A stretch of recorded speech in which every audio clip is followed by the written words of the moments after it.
성부와 성자와 성령의 이름으로 말씀드립니다. 아멘. 나니아 연대기의 작가 C.S. 루이스 교수가 옥스퍼드 채플에 가서 강연을 하고 마쳤을 때 한 학생이 루이스에게 이런 질문을 던졌습니다. 교수님, 인간을 사랑하는 신이 정말 존재한다면 우리가 인생을 살아가면서 이해할 수 없는 인생의 고통의 문제를 어떻게 설명하시겠습니까? 이렇게 질문을 했습니다. 그러자 루이스 교수는 이렇게 대답했다고 합니다. 성경은 설명을 시도하지 않습니다. 단지 반문을 제시할 따름입니다. 이렇게 얘기했어요. 그럼 반문이라는 것이 뭡니까? 질문하니까 그렇지 않아도 교만한 인간인데 고통마저 없다면 인간은 얼마나 더 교만해지겠습니까? 이렇게 이야기했다고 합니다. 그렇습니다. 우리 인생에 아마 고난이 없었다면 예수 믿지 않는 사람들이 정말 많을 거예요. 아마 이 자리에 나오신 여러분들도 고난이 없었다면 오늘 이 자리에 없었을 분이 더 많았을 수도 있습니다. 그렇죠? 고난이 있었기 때문에 그 고난 때문에 내가 예수님을 의지하고 예수님을 믿게 되는 또 더 겸손해지는 그런 일들이 생기는 것이죠. 지금은 고인이 되셨지만 이어령 교수라는 분이 계셨습니다. 이분이 나이 70이 넘어서 예수를 믿고 지성에서 영성으로라는 책을 썼어요. 근데 이분이 예수님을 믿으니까 사람들이 너무너무 궁금한 거예요. 아니, 이 시대의 지성이라고 이야기했던 그 교수가 70까지 예수를 믿지 않았던 분이 어떻게 하루 아침에 다 연세 드신 다음에 예수를 믿게 됐지? 사람들이 궁금한 겁니다. 그래서 이 교수님만 만나면 사람들이 늘 그런 질문을 했다래요. 어쩌다가 예수를 믿게 되었습니까? 어쩌다 당신은 예수를 믿게 되었습니까? 이어령 박사가 예수를 믿게 된 배경에는 너무너무 사랑하는 딸 미나 씨가 갑상선 암에 발병하고 몇 년 후에 재발해서 실명의 위기에 처했던 사건이 있었습니다. 그리고 어린 손자의 이 자폐증으로 인해서 학교도 다닐 수 없는 고통이 겹쳐졌습니다. 그런 풍랑이 있었기에 살아계신 하나님을 만날 수 있었고 하나님께 돌아올 수 있게 되었다고 이분은 이야기를 합니다. 오늘 우리가 읽은 본문을 보시면 예수님과 제자들에게도 풍랑이 찾아옵니다. 오늘날 예수님께서 배를 타시고 제자들에게 호수 저 건너편으로 가자 이렇게 이야기를 합니다. 그러자 제자들은 예수님의 말씀에 선생님이 가자니까 그 말씀에 순종을 해서 호수로 배를 띄웁니다. 그런데 갑자기 풍랑을 만난 것이죠. 여기에 나오는 호수는 물론 갈릴리 호수죠. 갈릴리 호수는 낮은 곳에 위치해 있고 주변은 높은 산악지대로 이루어져 있습니다. 그래서 차가워진 공기가 계곡을 타고 호수 쪽으로 부는데 바람이 소용돌이치며 호수 위를 내리치는 경우가 종종 있다고 합니다. 그래서 지금도 갈릴리 호수 주변에는 주차할 때 팻말을 하나 이렇게 붙여놓은데요. 난 안 가봐서 모르겠지만 강풍을 조심하라 이런 팻말이 붙여져 있다고 합니다. 그러니까 느닷없이 풍랑이 오는 거죠. 그래서 오늘 제자들이 그런 풍랑을 맞이한 겁니다. 37절, 38절 한번 보시죠. 그런데 마침 거센 바람이 일더니 물결이 배 안으로 들어쳐서 물이 배에 거의 가득 차게 되었다. 그런데도 예수께서는 백고물을 베개 삼아 주무시고 계셨다. 제자들이 예수를 깨우며 선생님, 저희가 죽게 되었는데도 돌보시지 않습니까? 하고 부르짖었다. 저는 오늘 본문을 보면서 이런 의문이 들었어요. 지금 성경을 보니까 배 안에 바닷물이 가득 차서 이제 배가 가라앉게 된 거잖아요. 그죠? 그때 제자들이 예수를 깨우는 거예요. 근데 저는 이걸 보면 그런 생각이 들어서, 아니 왜 이때 예수를 깨우지? 배에 물이 조금 찼을 때, 배에 물이 들어올 때 이게 분위기가 심상치 않네? 그때 예수님을 깨웠으면 되잖아요. 그죠? 좀 일찍 예수님을 깨웠으면 되잖아. 예수님 지금 배에 물이 들어와요. 지금 위험해질 것 같아요. 그러니까 빨리 일어나셔서 우리를 좀 도와주세요. 이렇게 일찍 깨워도 될 텐데 왜 바닷물이 배에 가득 차서 배가 가라앉을 상황까지 기다렸을까? 제자들은. 아니, 나만 이런 생각, 이런 고민을 해봤다는 거야. 여러분은 이런 고민 안 하죠? 이거 얼마나 편해. 난 이런 고민을 해봐서 왜 그랬을까? 아마도 어부 출신의 제자들은 이런 생각을 했을 것 같아요. 제가 제자라면, 야, 예수님을 깨운다고 뭐가 달라져? 예수님은 목수였는데 뭘 알까? 예수님이 갈릴리 호수에 대해서 뭘 아셔? 이 갈릴리 호수에서는 예수님보다 우리가 더 잘 알잖아. 우리가 전문가야. 이렇게 생각하지 않았을까요? 아마 그래서 제자들은 예수님 빼고도 자기들의 경험과 노력으로 이 풍랑증은, 이 문제만큼은 얼마든지 헤쳐나갈 수 있다고 생각했을 겁니다.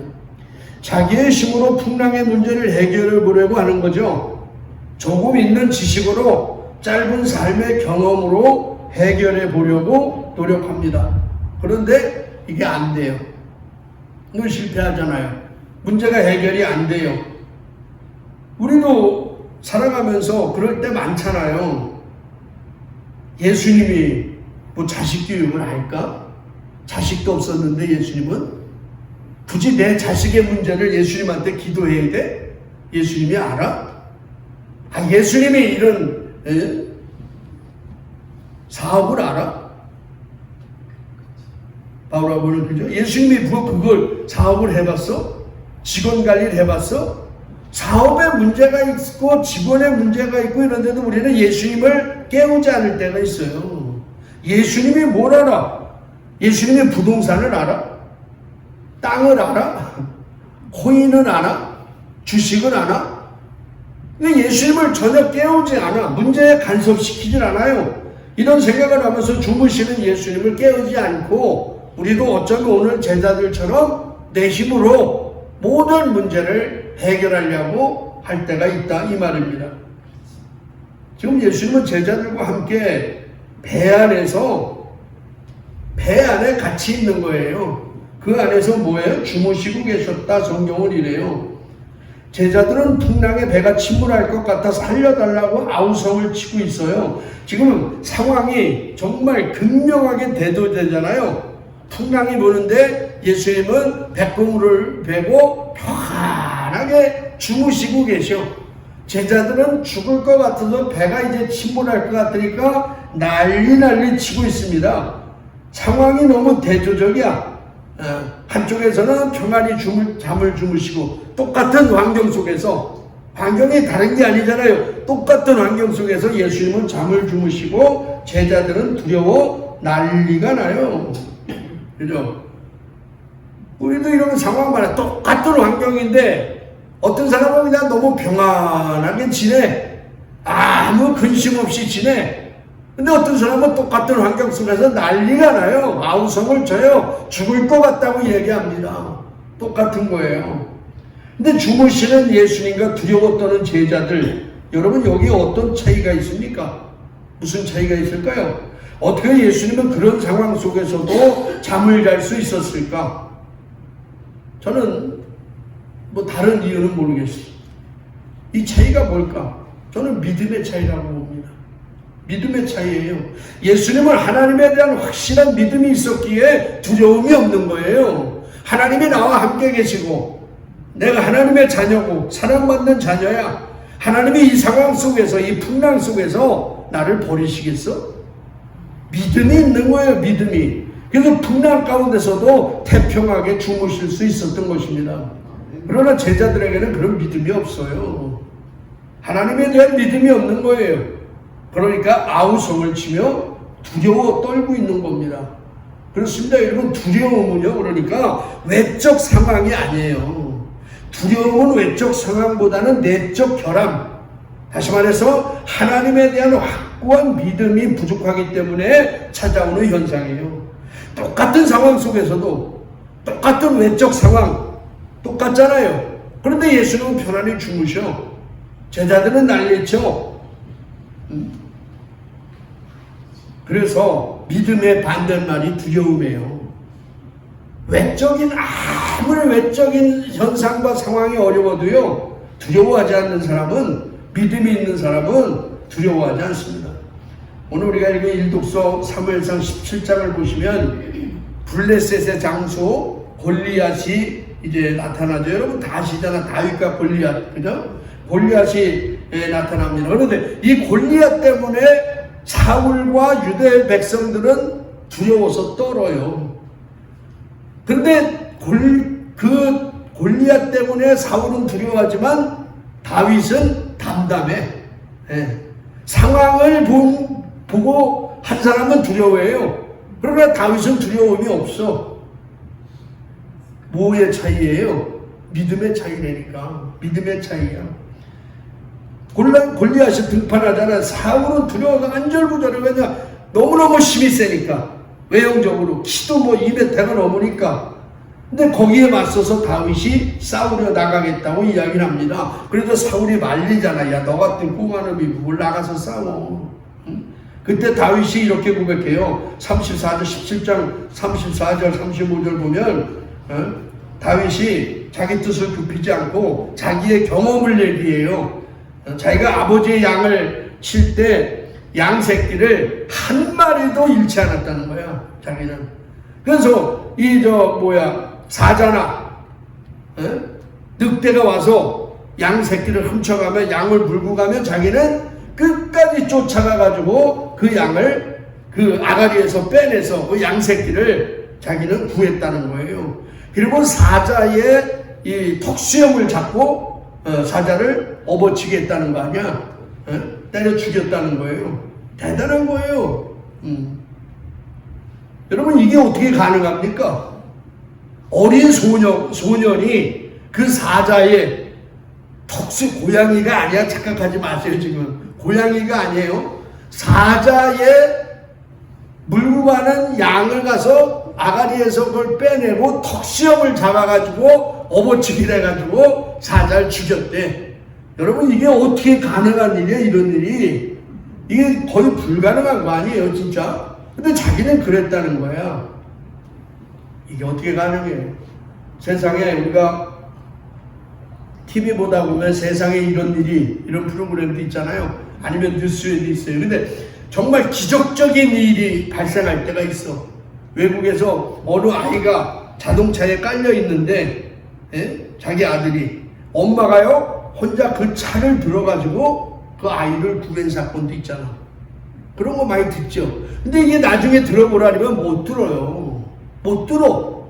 근데 어떻게 들었을까? 자기 아들이 깔려 있으니까 엄마는요 초인적인 힘이 발생한 거야. 초자연적인 능력이 나타난 거예요. 이걸 무슨 능력이라고 해요? 무엇 때문에 이런 능력이 나타나? 이게 바로 사랑의 힘이잖아요. 사랑의 힘이라고. 옆집 자식이 깔렸으면 절대 못 들어. 이걸 어떻게 들어 그걸. 자기 자녀가 깔리니까요 그걸 듣는 거예요. 저는 이 말씀을 보면서 왜 다윗이 왜 위대하냐, 다윗이 어떻게 이게 가능했을까? 다윗은 그만치 아버지가 나에게 맡겨준 그 양떼가 귀중한 거예요. 그 양을 사랑한 거예요. 그 양에 대한 책임감이 있는 거예요. 그러니까 한 마리도 잃지 않고 쫓아가서 양을 뺏어오고 사자의 수염을 잡아가지고 죽였다는 거 아니야. 사랑하지 않으면 이런 일이 벌어지지 않잖아요. 이걸 보고 하나님이 다윗을 인정하는 거예요. 이런 모습을 보면서 하나님이 다윗을 택하는 거지. 그러면서 다윗이 고백하잖아. 사자와 곰으로부터 소인을 살려내신 야훼께서 저 블레셋 놈에게서도 소인을 살려내실 것입니다. 할렐루야. 이게 다윗의 믿음이에요. 과거에 하나님이 나를 사자의 그런 사자와 곰으로부터 나를 살려주셨어. 하나님이 그래서 내가 양을 뺏어올 수 있었어. 그 하나님, 나를 지켜주신 하나님이 오늘도 골리앗에게서 나를 지켜주실 줄로 믿습니다. 여러분, 이 과거의 경험이 다윗의 믿음이 된 거잖아. 과거의 경험이 오늘 다윗의 믿음이 된 거예요. 과거에 하나님이 내가 이렇게 어려웠을 때 나에게 이렇게 기도에 응답해 줬어. 과거에 하나님이 우리 자녀가 아팠을 때 하나님이 우리 자녀를 이렇게 고쳐주셨어. 과거에 내가 육체의 질병 속에서 허덕이고 있을 때 하나님이 나를 이렇게 고쳐주셨어. 근데 그 하나님이 오늘 나를 버리시겠냐고. 지금까지 여러분을 사랑하시고 지금까지 여러분을 위험에서 건져주신 그 하나님이 오늘도 앞으로도 여러분을 몰라라 하겠냐고. 지금까지 지켜주신 그 하나님이 마지막 여러분이 천국 가는 그날까지도 지켜주실 줄로 믿습니다. 그게 믿음인 거예요. 지금까지 사자와 곰으로부터 나를 지켜주신 그 하나님이 오늘 저 골리앗에게서 나를 지켜주실 줄로 믿습니다. 이 믿음으로 전쟁에 나갔다는 거예요. 그러니까 사울이 그럼 전쟁에 나가려면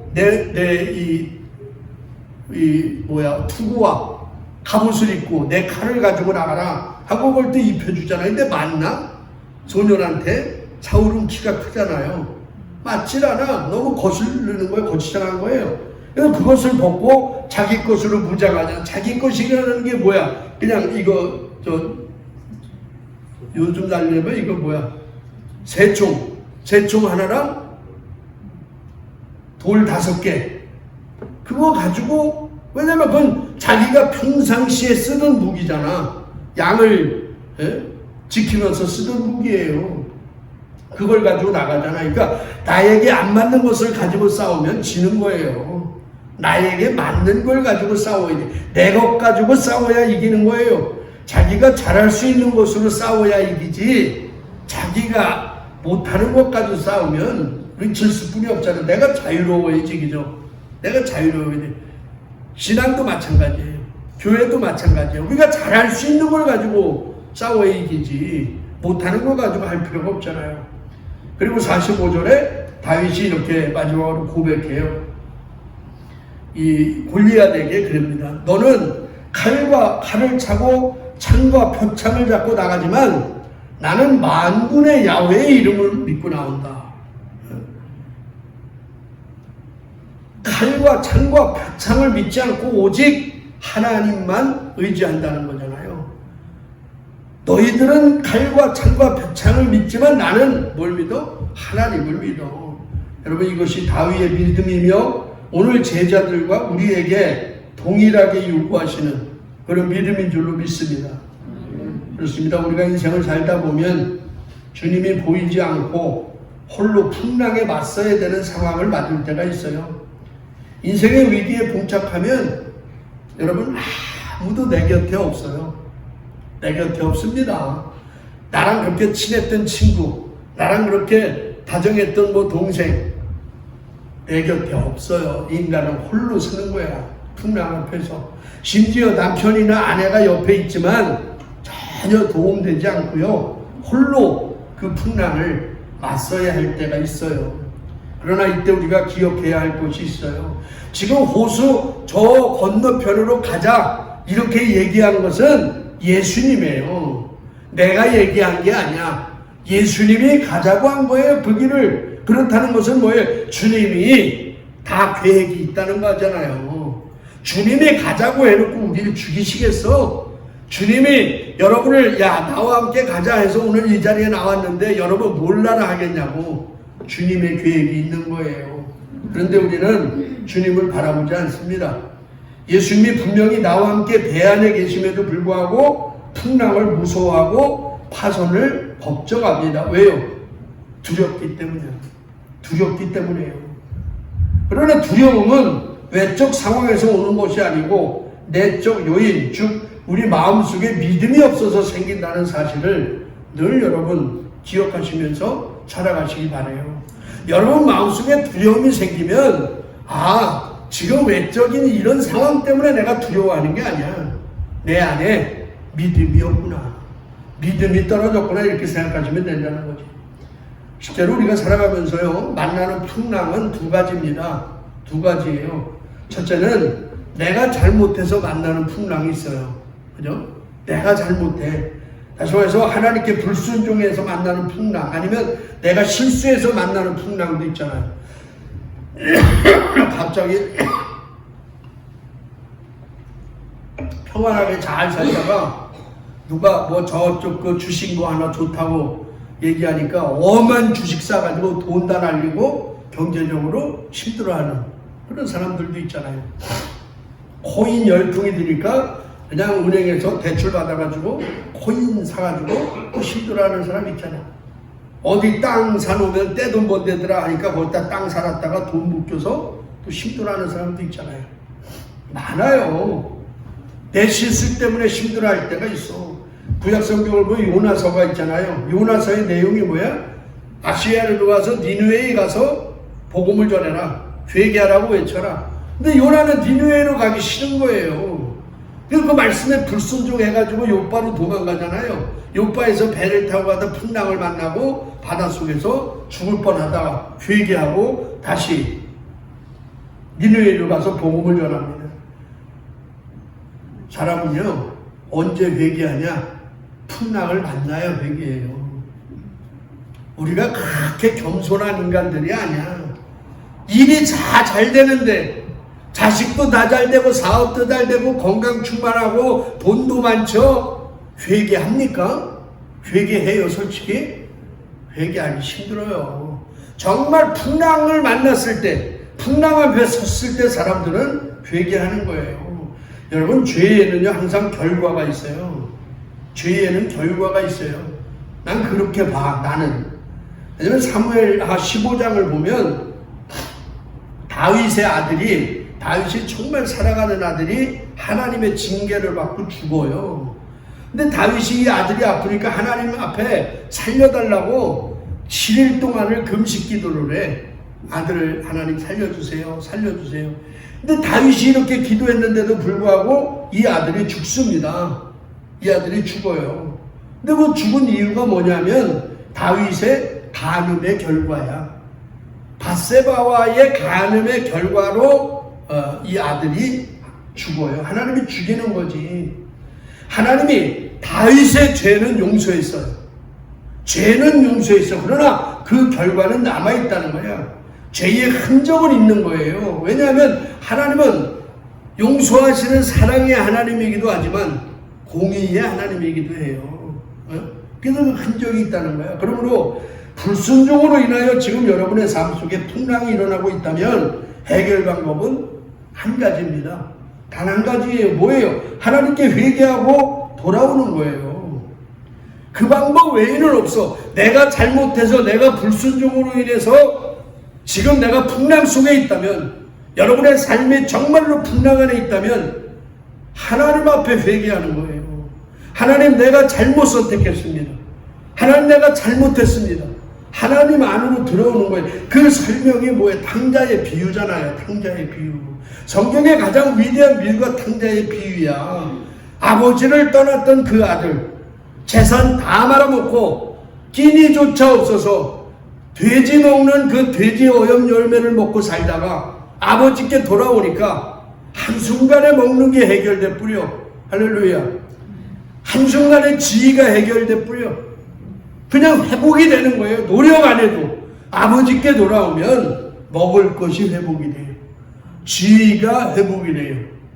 그 방법 외에는 없는 거예요. 그러므로 여러분의 인생에서 풍랑이 오면 하나님의 품으로 피하시기를 바랍니다. 내가 회개할 것이 무엇인지 늘 하나님께 여쭈어 보시길 바랍니다. 그리고 두 번째 우리가 만나는 풍랑은요, 까닭 모를 풍랑이야. 누구의 실수도 아닌데, 내 실수도 아닌데 알지 못하게 오는 풍랑이 있잖아요. 살다 보면 나는 아무 실수를 안 했어. 근데 갑자기 교회 오다가 아니면 출근하다가 신호 대기에 딱 섰는데 누가 뒤에서 내 차를 박아요.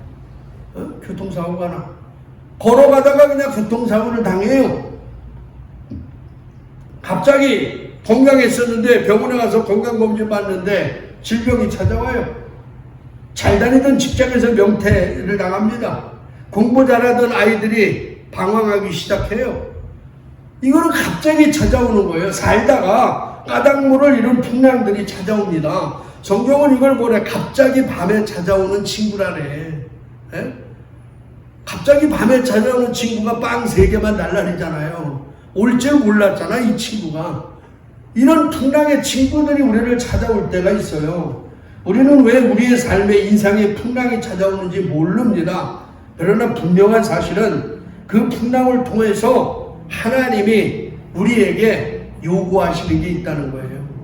그건 뭔지는 모르겠어. 그러나 나를 다듬기 위한 요구일 거겠죠. 그죠? 나를 더 겸손하게 만들고 예수님을 닮아가는 삶을 살아갈 수 있도록 하기 위한 그런 풍랑일 것입니다. 지금 풍랑 앞에서 제자들은 자신들의 노력을 다 했어요. 제자들 중에는 갈릴리 바다를 가장 잘 알고 있는 어부 출신들이 있습니다. 바람이 불면 노를 어떻게 지어야 되고 돛대는 어떻게 해야 하는지 다 아는 사람들입니다. 그런데 자기들의 힘으로 문제가 해결이 안 돼요.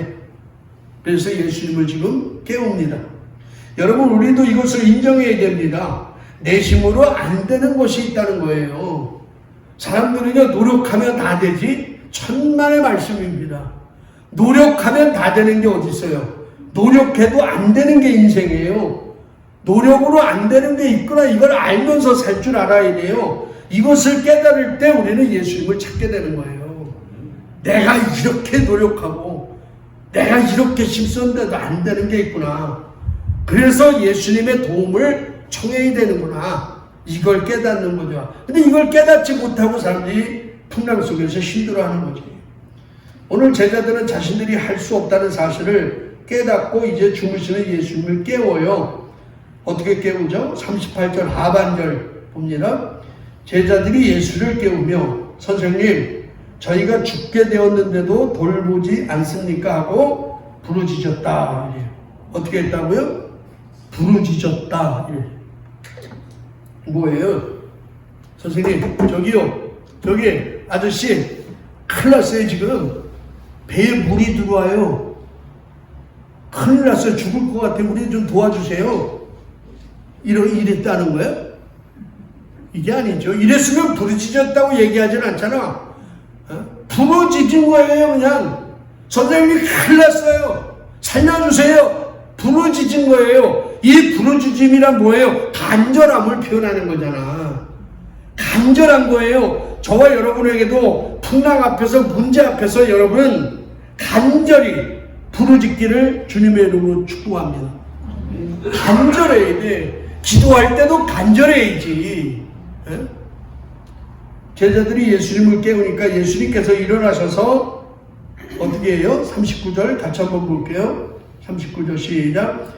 예수께서 일어나 바다를 꾸짖으시며 바다를 향하여 고요하고 잠잠해져라 하고 호령하시자 바람은 그치고 바다는 아주 잔잔해졌다. 자, 보세요. 지금 예수님은요, 일어나서 기도했어요? 기도했나요? 하나님, 큰일 났어요.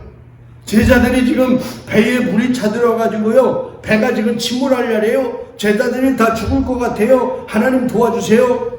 하나님 살려주세요. 기도했어요? 기도 안 했어요. 여러분, 이게 중요한 거야. 기도 안 했다고. 예수님은 기도 안 하고 뭐 했어요? 바다를 향해서 고요하고 잠잠해져라. 호령하셨다는 거야. 명령했어요. 그러니까 어떻게 돼? 그대로 되더라. 여러분, 이것이 예수님의 권세인 줄로 믿습니다. 이게 예수님의 권세예요. 이 권세를 누구에게 줬느냐? 예수 믿는 저와 여러분에게 동일하게 주셨다는 사실을 믿으시기를 바랍니다. 겁먹지 말라는 거예요. 너희도 예수의 이름으로 호령해. 너희도 예수의 이름으로 명령해. 그런 능력이 일어나는 거예요. 그리고 이어서 제자들을 책망하시는 거예요. 그래서 40절 보실게요. 40절. 그렇게 하시고 나서 예수께서는 그들에게 왜 그렇게 겁이 많으냐? 아직도 믿음이 없느냐 하고 책망하셨다. 여기서 아직도 믿음이 없느냐고 언급하고 있는데 마태복음 8장 26절에는 뭐라 그러냐? 믿음이 적은 자들 이렇게 표현해요. 그러니까 지금 믿음이 없다는 것은 완전히 믿음이 없다는 게 아니야. 믿음은 있긴 있지만 어떠고요? 작다는 거야. 작은 믿음, 겨자씨와 같은 믿음 이런 거예요. 그러니까 이 작은 겨자씨와 같은 믿음을 책망하신 거예요. 지난주일 복음이 뭐예요? 지난주일 하느님 나라는 겨자씨에 비유했잖아요. 작은 씨에 이 씨를 심었더니 이게 스스로 자라나서 부성기가 되고 또 자라나서 나무가 되고, 그죠? 이렇게 자라잖아. 믿음도 마찬가지라는 거죠. 믿음도 너희들이 겨자씨 같은 믿음, 그런 믿음에서 자라나서 풀과 나무의 믿음으로 성장하기를 바라는 거예요. 지금 제자들에게. 그래서 나무의 믿음 같았으면 제자들이 이렇게 두려워하지 않지, 그죠? 예수님처럼 예수의 이름으로 풍랑아 잔잔해져라 명령했겠죠. 그 권세 썼겠지. 그래서 책망하시는 거예요. 여러분, 여러분의 인생에 여러 가지 풍랑이 치시거든 여러분의 배에 함께 타고 계시는 주님을 깨우시기 바랍니다. 주님, 제가 죽게 됐어요. 내가 몸이 아파서 죽을 것 같아요. 돈이 없어서 죽을 것 같아요. 힘들어서 숨도 안 나와요. 주님을 깨우세요. 이제는 정말로 예수님께 여러분의 인생의 노를 맡기시기 바랍니다. 그럴 때 주님께서 여러분을 삼키는 물결을 잠잠케 하시며 평화를 주실 줄로 믿습니다. 오늘 제 설교 마지막은 성경 같이 하나 읽고 마치겠습니다. 오늘 이독서 고린도후서 6장 9절부터 10절 말씀 같이 한번 읽을게요. 시작. 이름 없는 자 같으나 유명하고 죽은 것 같으나 이렇게 살아 있습니다. 누가요?